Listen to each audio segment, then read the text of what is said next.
कहीं पर पता लग जाता है, अपना उल्लास चला जाए, रस चला जाए, आशावादिता चली जाए, सकारात्मक सोच चली जाए, विश्वास चला जाए। कई बार अपने भीतर में से विश्वास शिथिल हो जाता है, साख चली जाती है, अपने में अपने मूल्य कम हो जाते हैं। कोई पाप कर्म करने के बाद अपने में अपना आदर घट जाता है।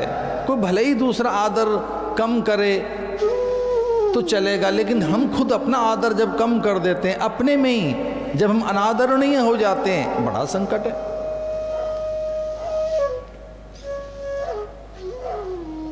तो कई बार कुछ रस खो जाते हैं आदमी के, फिर चलती फिरती वो एक काया होती है। भगवान उनके जीवन में से निकल गए, आशावादिता चली गई, शुभ संकल्पता चली गई, मांगल्य मोद माधुर्य चला गया, प्रसन्नता आनंद खो गया,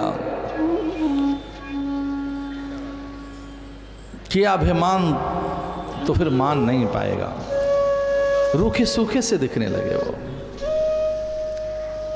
वो ऐसा कह रहे थे कि हमारे पुण्य से है, सब हमारी साधना से है, ये हमारे भाग्य से है, ये हमारे शुभ कर्म यज्ञ कर्म का फल है।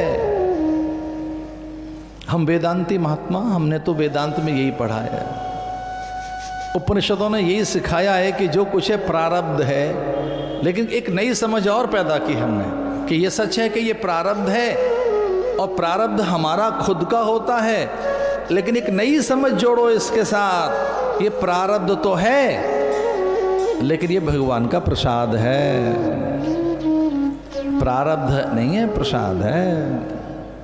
प्रारब्ध में अभिमान हो जाएगा आपको, देखो मेरा कैसा प्रारब्ध है, ये मैंने इतना किया, मेरे यज्ञ जप तप पूजा पाठ अर्चना आध्यात्मिक अभ्यास का ये परिणाम, मैं इतना श्रेष्ठ, ये मेरा प्रारब्ध नहीं है, ये प्रसाद है। फिर अगर आप प्रारब्ध कहते हो तो प्रतिकूलता में विचलित हो जाओगे।